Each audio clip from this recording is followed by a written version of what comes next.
nombre proviene del latín transforatum, perforación. Recorre las naves laterales y el crucero en lo que es el primer cuerpo de esta catedral.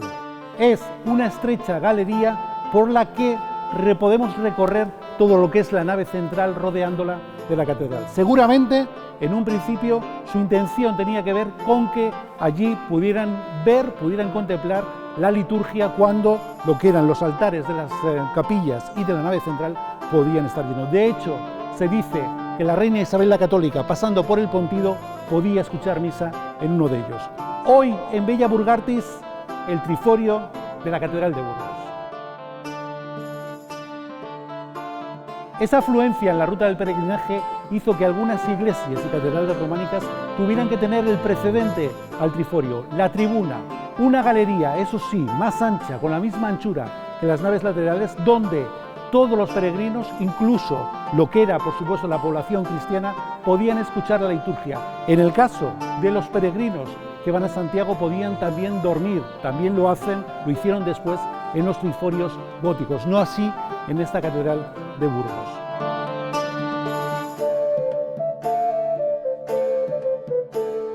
El triforio no solo recorre las naves laterales, también llega a los pies de esta catedral. En esa construcción que vemos ahí, un Cristo Salvador del siglo XVI con una inscripción en griego: yo soy el alfa y el omega, el principio y el final, una inscripción cristiana. Fíjense, el triforio, en esta parte última, es la que se reconstruye precisamente cuando se cae el cimborrio, y en ella tenemos dos elementos diferentes. En un principio se constituía por los arquillos que terminan en una parte trilobulada, encima una tracería con tréboles cuadrilobulados, y es muy importante que se construye el antepecho. Esta parte de aquí no estaba en un origen y es ya tributaria del gótico flamígero, por eso vemos llamas, por eso vemos la torsión de la piedra en una tendencia que se inaugura en el gótico flamígero.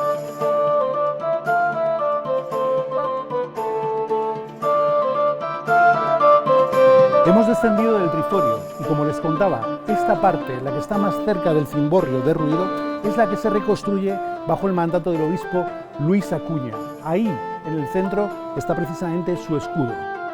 Observen la disposición del antepecho. Como les decía antes, podemos ver cómo cambia la escultura, cómo cambia la traza del gótico flamígero último a lo que eran los antecedentes previos. No duden en mirar una por una las cabezas que recorren cada arco. Con ello la Iglesia quiere representar toda su población, la nobleza, diversos estamentos. Todos ellos, con sus virtudes y defectos, tienen un camino hacia la fe, un peregrinar hacia la fe a través de la Iglesia de Cristo.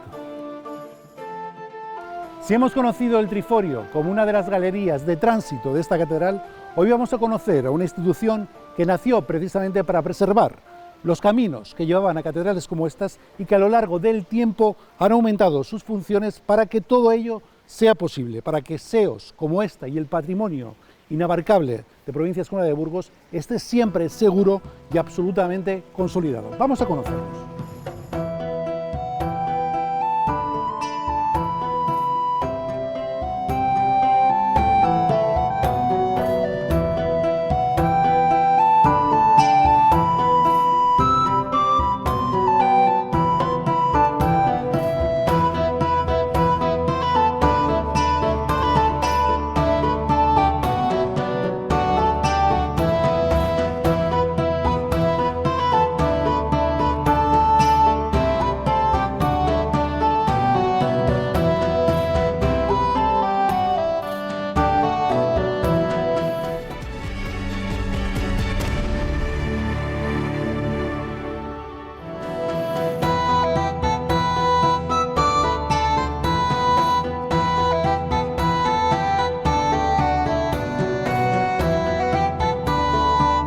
Bueno, pues ya les han visto, han recorrido parte del triforio, esa galería que recorre las naves de la catedral, y les hemos visto simbolizando parte de lo que hacen también por preservar monumentos como este, además de muchísimas otras actuaciones a lo largo desde su fundación, como la institución que es, como el cuerpo que es la Guardia Civil.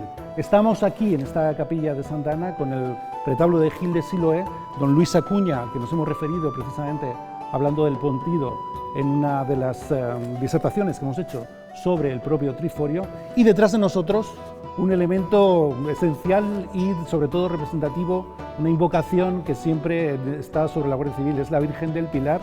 Vamos a hablar ahora con el teniente coronel al frente de la comandancia de Burgos, y uno de los referentes es precisamente ese desfile de 2019, pero podemos ver precisamente en este elemento, en lo que es esta capilla, que fue creada, fue desde luego fundada en 1771, costeada por el deán de la catedral, Alonso de Calderón, y vemos algunos elementos que ya hemos conocido en Bella Burgartis, el arco carpanel redondeado con un escudo en su centro y debajo, como ven, a la Virgen del Pilar. Y ya con esas referencias a lo que ha sido, desde luego, la Guardia Civil pasando por el triforio, vamos a saludar a quien está al frente de ella en la comandancia de Burgos, que es el teniente coronel don Alfonso Martín.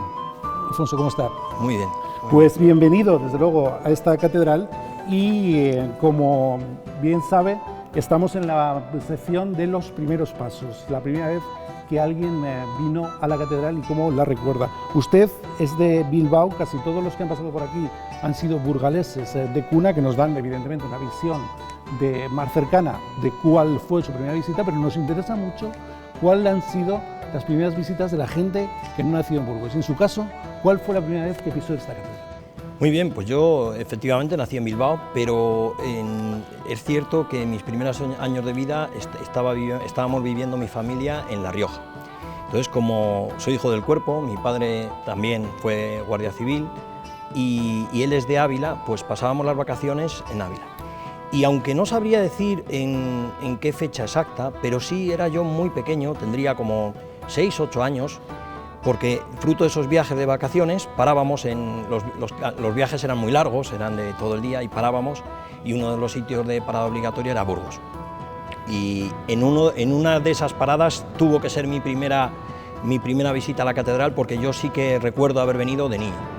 ¿Y cuáles son las referencias que se tienen fuera? En una casa cuartel de Alfaro, de La Rioja, en un pueblo de Ávila, ¿cuáles son las referencias que se pueden tener de la Catedral de Burgos? Bueno, la Catedral de Burgos es muy conocida fuera, muy conocida, ha sido siempre. Yo recuerdo que, aparte de verla en todos los libros de historia, cuando se habla de la palabra catedral, automáticamente nos viene a la cabeza la de Burgos, porque es algo muy, muy conocido fuera de aquí, incluso por la mayoría de la gente que no ha visitado Burgos.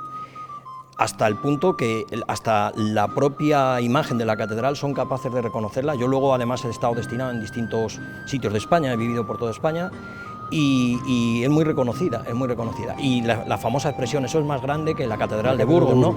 Como intentando realzar algo, comunicar que algo es grande. Una hipérbole en torno eso es una hipérbole, pues siempre está asociado a Burgos, siempre. La palabra catedral, todo el mundo lo asocia a Burgos.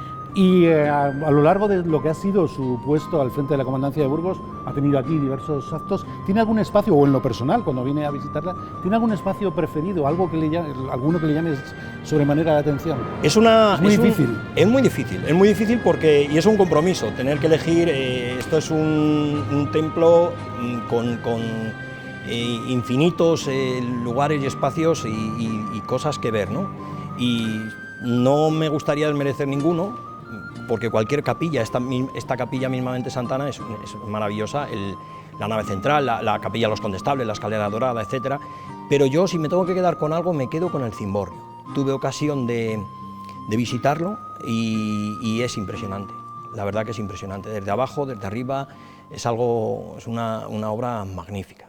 Aludía usted antes a los diferentes destinos que ha tenido a lo largo de su vida profesional, desde luego que inmensa en lo que ha sido la dedicación al cuerpo, condecorado por ella de forma inigualable. Ya usted es un hombre muy joven además y ha hecho un bagaje profesional impresionante, pero en esos destinos va usted a visitar arte, incluso a nivel vacacional, cuando va por ahí, va a visitar arte gótico. Sí, sin lugar a dudas, no solo arte gótico, me gusta el arte en general.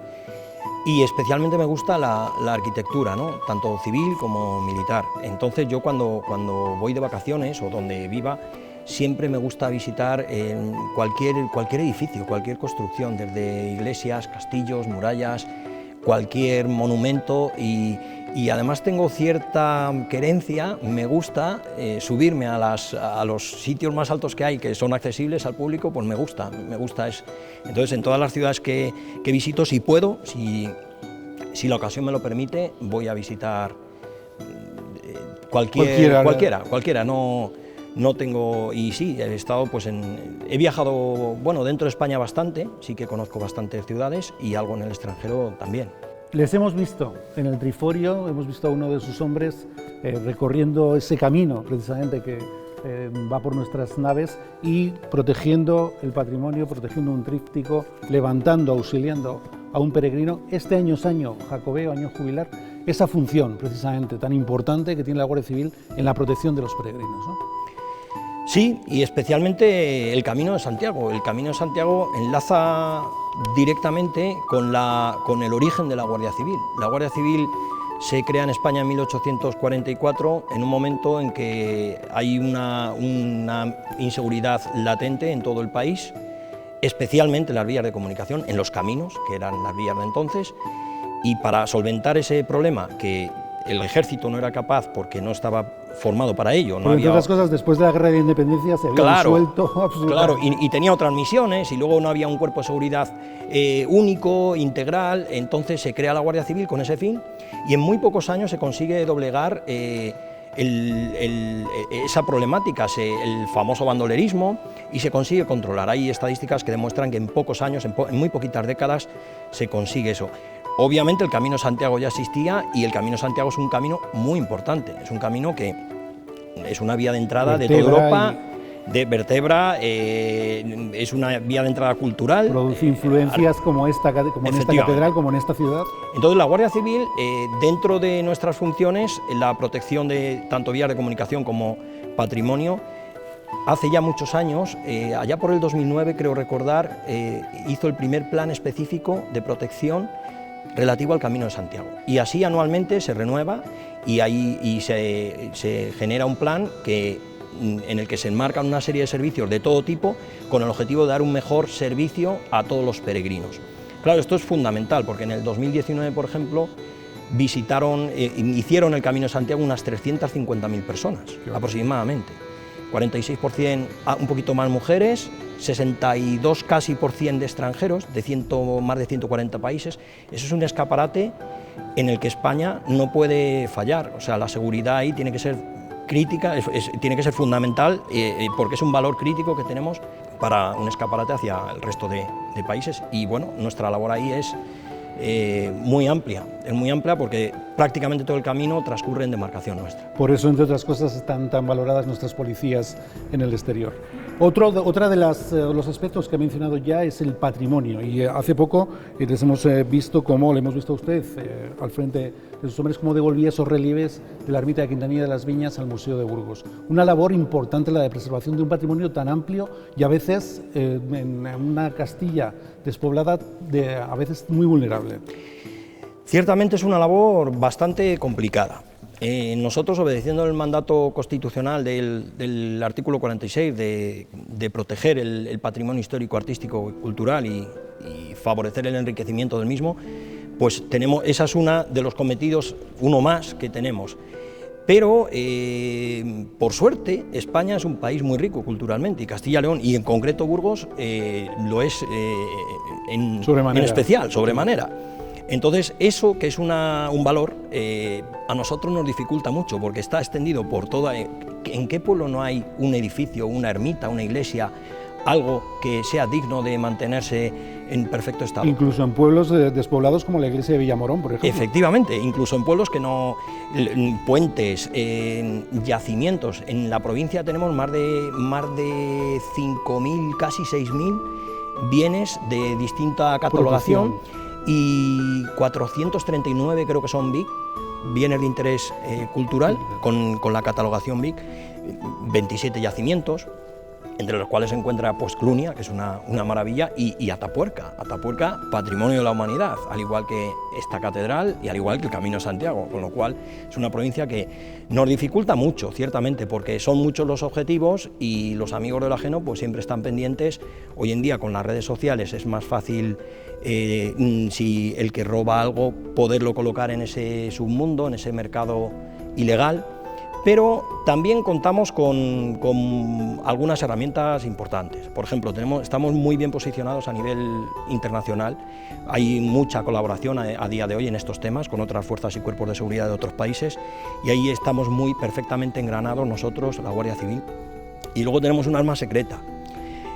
La voy a decir aunque sea secreta. No, la realidad es que hay muchísimos científicos de todo el mundo de la cultura que colaboran con nosotros a la hora de poder recuperar este tipo de obras o arte o cualquier patrimonio histórico. Y entonces es muy difícil que alguien mantenga eternamente un patrimonio de este tipo que solamente lo va a disfrutar él. Entonces, en el momento que lo exhiba, pues ahí estaremos. Muy bien.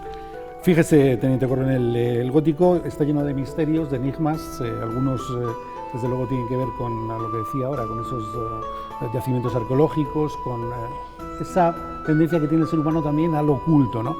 Y en Burgos, los que hemos crecido aquí, siempre hemos escuchado hablar de las galerías que partían del castillo, llegaban a la catedral o al río, y ahí hay un hombre, un general de la Guardia Civil, el general Centeno, que nos dejó una de las más maravillosas historias en torno a lo que era la excavación y el descubrimiento de esas galerías, y no solo eso, nos dejó una puerta abierta a ver a lo que pudiera ser posible encontrar. Y en ese sentido el general Centeno creo que es un hombre, una auténtica seña de identidad de la Guardia Civil en Burgos.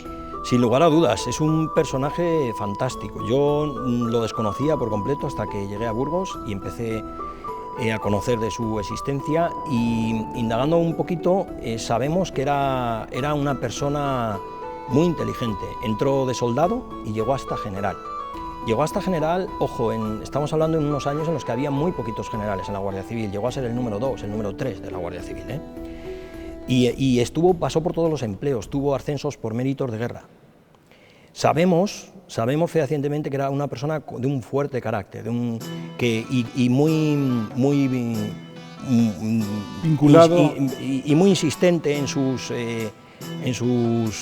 iniciativas. Efectivamente. Entonces, la empresa de la búsqueda por las galerías del castillo, del tesoro o lo que fuese, ¿no? Le llevó a la ruina económica suya y de su familia. Eso lo sabemos porque además recientemente tuve la ocasión de conocer a un descendiente suyo directo, y es un personaje que yo creo que merece la pena estudiar, porque esa inteligencia que él tenía, lo que hizo no fue por casualidad. Él tuvo que percibir alguna fuente o algo, sí, ¿no? que le llamó a... De hecho, cuando nosotros hemos estado grabando todas esas galerías, queda una parte que al general Centeno se le acabó, como usted bien dice, el dinero, y se le acabó ya la vida, lamentablemente, y nos quedan ahí paredes que podemos presuponer que al otro lado hay algo, pero desde luego falta esa iniciativa de nuevo, como tuvo el general Centeno en otra época, para descubrirlo. Yo creo que es un secreto que hay que desentramar poco a poco, pero... Y desde luego a mí ya me ha surgido la curiosidad de indagar sobre el personaje, porque sin lugar a dudas fue una persona importante. Dentro de la Guardia Civil de Burgos, alguien muy relevante. Pues fíjese, Teniente Coronel, en Bella Burgartis hablamos de libros, siempre de libros que nos hablan del gótico o de catedrales. Hoy hemos elegido La Catedral del Mar, otro auténtico bestseller de Ildefonso Falcones, que se desarrolla en Barcelona. Es evidentemente la construcción de la Catedral de Santa María del Mar, y sobre todo nos postula un cambio de época, un cambio histórico entre los regímenes feudales y lo que eran las nuevas ciudades, la burguesía, que de alguna forma catapultaba también a esas grandes catedrales que se creaban en cada ciudad. Bueno, pues con este libro de La Catedral del Mar vamos a despedirle, Teniente Coronel.